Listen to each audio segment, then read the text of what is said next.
I was there the day they tried to hang her. May 17th, 1873. The kind of morning where heat already pressed down on your collar before the sun cleared the ridge. Dust hung in the air like guilt, thick and unmoving. Her name was Eleanor Ashford, 24 years old, widow of Thomas Ashford, the banker's son who died screaming in his bed 3 months prior. Black tongue, they said, foam at the mouth, the kind of death that makes men whisper and women cross themselves. I stood at the base of the scaffold, Bible in hand, ready to offer her final prayer. My duty as the town preacher. My privilege, I believed then, to guide even the damned toward some semblance of grace before the rope took them.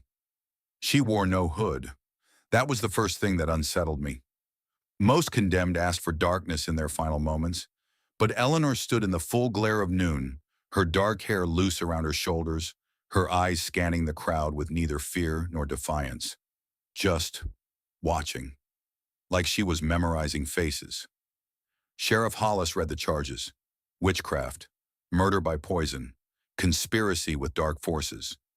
The crowd murmured its agreement, a low growl of sanctioned hatred. I saw Mrs. Crenshaw clutch her daughter closer, saw old Martin spit into the dirt. Eleanor held her child against her chest, a boy, no more than 18 months, with her dark eyes in his father's gentle mouth. The child didn't cry. That unsettled me too. Children always cried at hangings, the noise, the fear, the tension crackling through the air like lightning before a storm. But this boy simply pressed his face into his mother's shoulder and was still. "Any last words?" Hollis asked, more from tradition than genuine interest.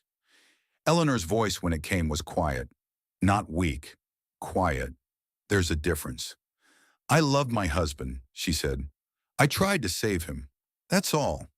The crowd laughed. Not all of them, but enough. Enough to make it ugly. "She admits it," someone shouted. "Tried to save him with devil's work." I opened my Bible to Psalm 23, preparing to read, when I heard it. The slow, deliberate sound of boot steels on wood. Not hurried, not hesitant, just inevitable.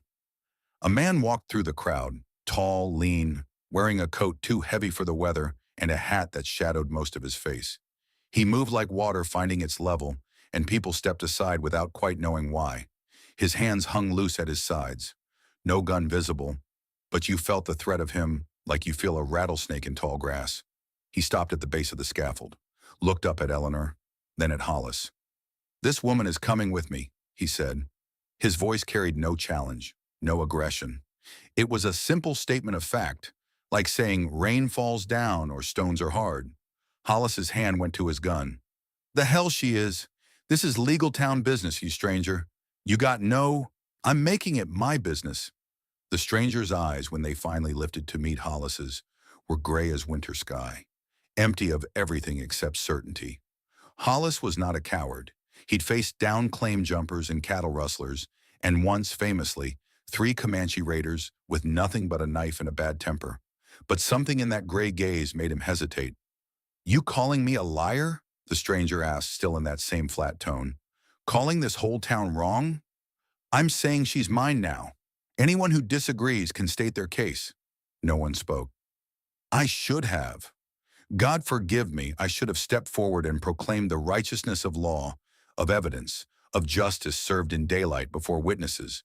But I didn't, because something in his voice made me uncertain, and I'd built my entire life on certainty." The stranger walked up the scaffold steps. Eleanor's eyes tracked him, wide now, confused. He reached her and gently, with a care that shocked me, took the boy from her arms. The child went without protest, small hands gripping the stranger's collar. Then he unknotted the rope from around Eleanor's neck. "You got a horse?" he asked her. She shook her head. "You do now." He led her down the steps, child in one arm, her hand in his other. The crowd parted like Scripture says the Red Sea did, and for the same reason, because sometimes you witness something bigger than your understanding, and all you can do is make room for it. At the edge of the square he stopped, turned back to face us all. His eyes found mine, held them. "Any man wants to follow," he said. "I'll be waiting." Then they were gone, dust settling where they'd stood, the rope swaying empty in the wind. I told myself, in the days that followed, that justice would find them, that God's judgment doesn't bend for quiet men with gray eyes and conviction. I preached about witchcraft on Sunday, about the devil's cunning, about how evil wears appealing masks, but I didn't ride after them. Neither did Hollis, though he talked loud about it in the saloon. 3 months passed, then 6, then a year. Word came back, slow and strange as smoke signals. A homestead 20 miles west, near the canyon country where water ran cold even in August.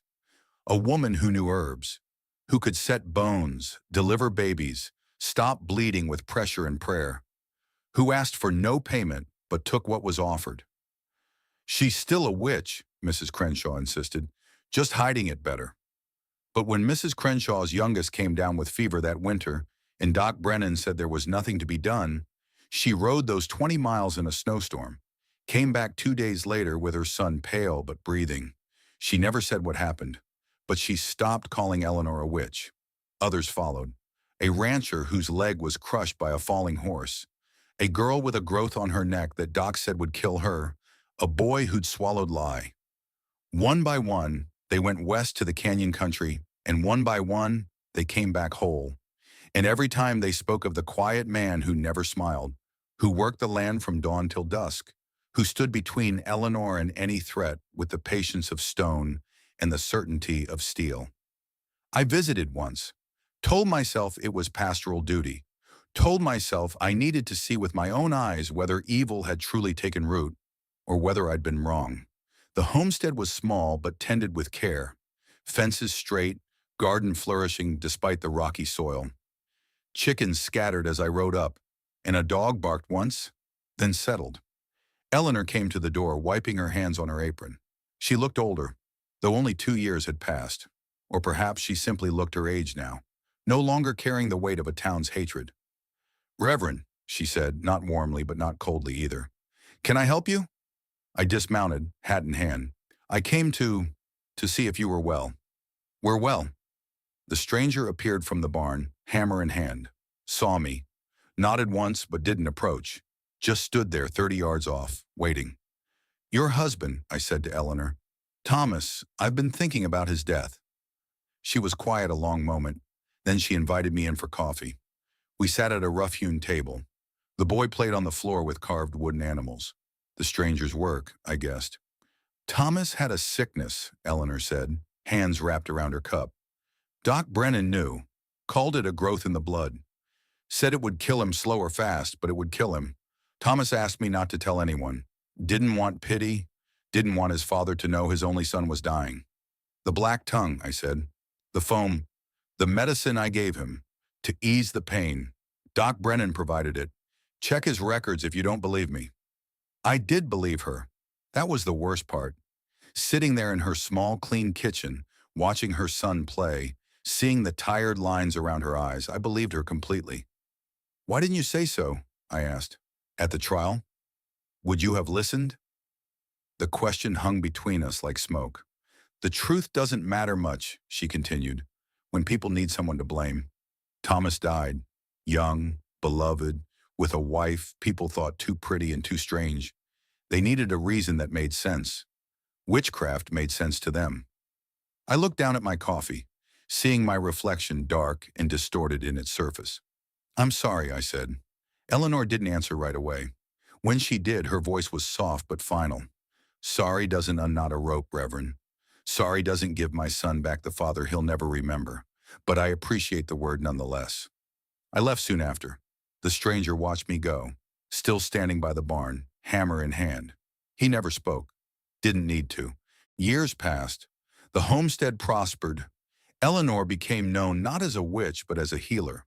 The stranger, whose name I learned was Caleb, became known as a man who kept his word and his silence in equal measure. They married quietly with no ceremony. Simply rode to the county seat, signed the papers, rode home.